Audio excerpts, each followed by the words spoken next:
Hello and welcome to another RLabs tutorial. Today we're going to be exploring how to create histograms using the ggplot2 package. Histograms are a really great way to eyeball the data.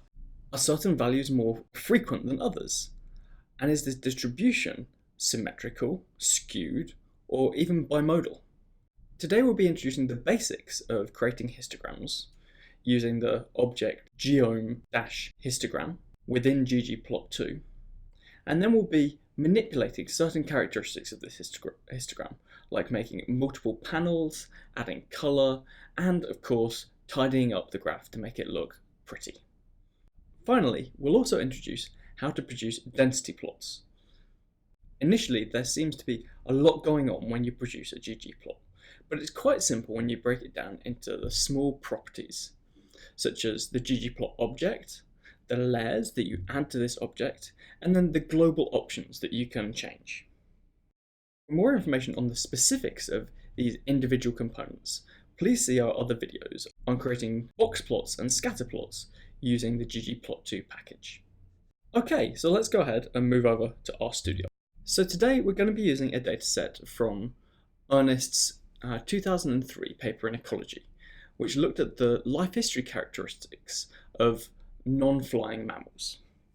In particular, we're going to plot histograms of the gestation period of different mammal groups. Okay, so download the data from the website given or from the link below, save this file into a certain directory on your computer, and then set the working directory of R to this directory. Now you can read in using the read.csv function the data just using the data's name without having to type in the directory for a second time. And let's have a look at the columns that we have in this new data frame. We have information about the species names, we have information about mass, gestation period in months, and even litter size, which is the average number of offspring that the species generally produces. I know from previous experience that this dataset includes some strange values in some of the continuous variables. The author has used the convention of having -999 in the data to fill in cells where there isn't a value. This can be easily excised from our data by indexing rows where gestation is greater than 0 and mass is greater than 0 and litter size is greater than 0.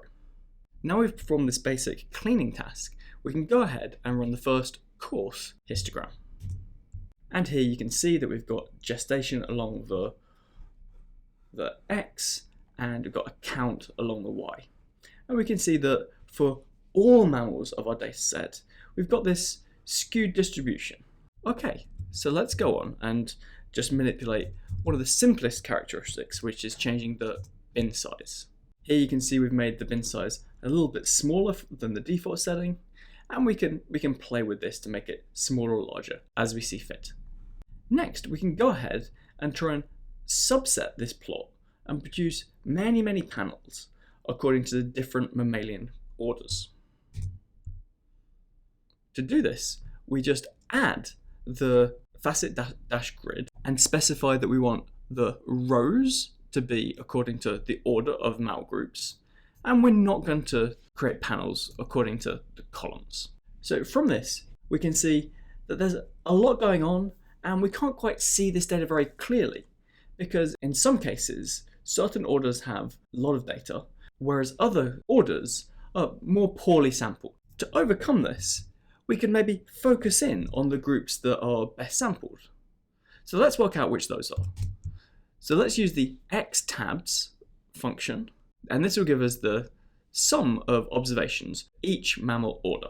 And we might want to zoom in and focus in on, from this, the ungulates, carnivores, and rodents.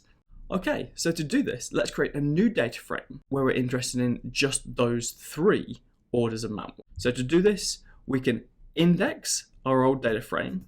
We're using the indexing again through using the square brackets.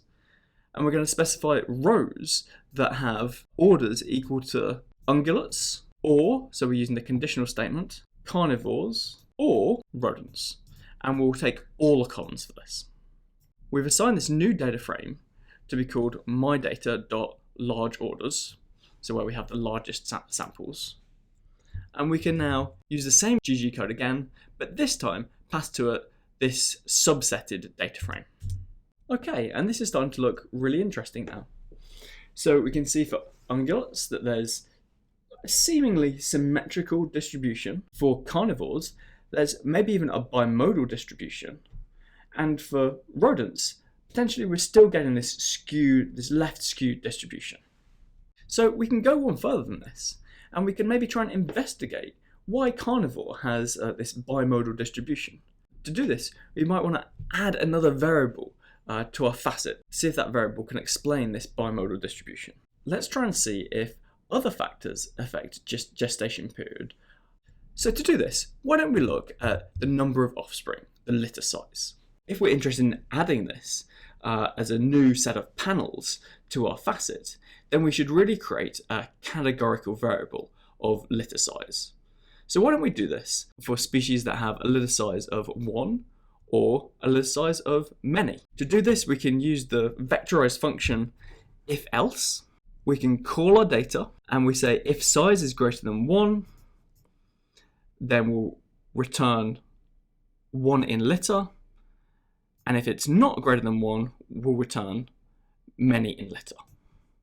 This is then going to return some strings, and we're going to make sure that these strings are set as a factor. Okay, so let's go on and view the samples that we have for this 3x2 grid.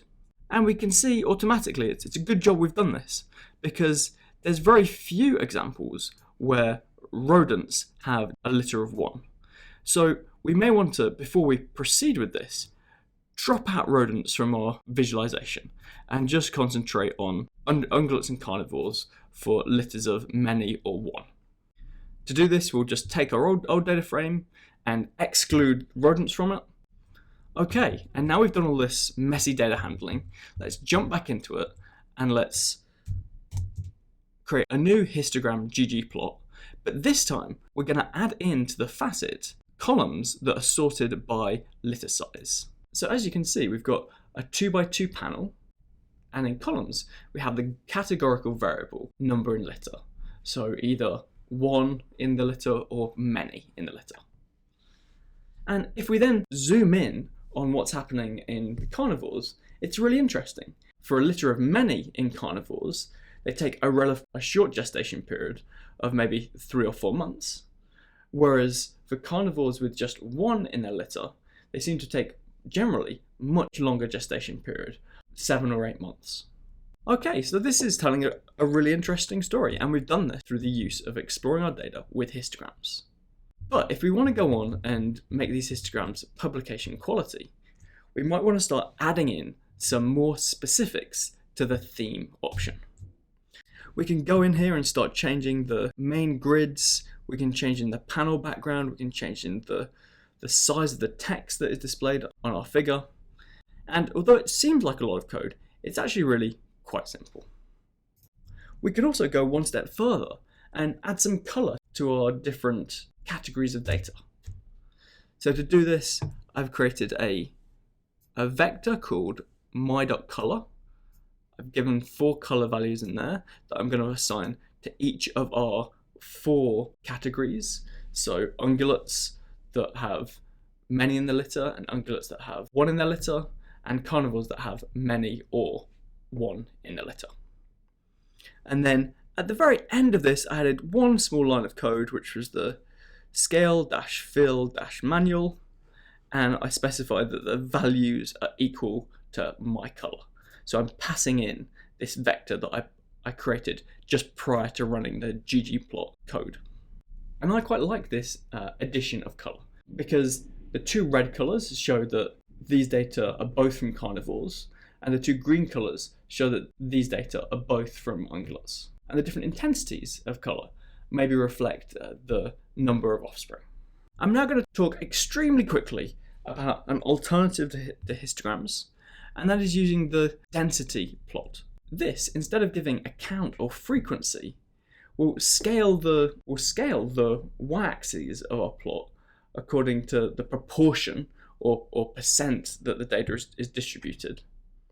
and it'll even add a certain smoothing to the figure. So in this case, I've dropped out the facet altogether and I've plotted them all together on one single panel.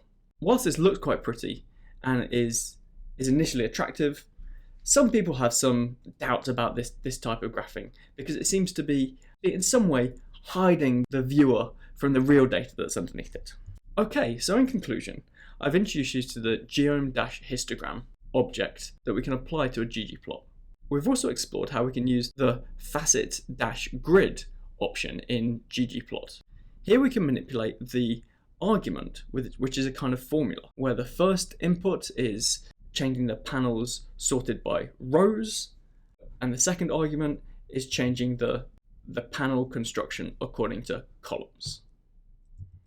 And finally, to sharpen up the figures and make them a little bit more jazzy, we've added many small options within the theme function.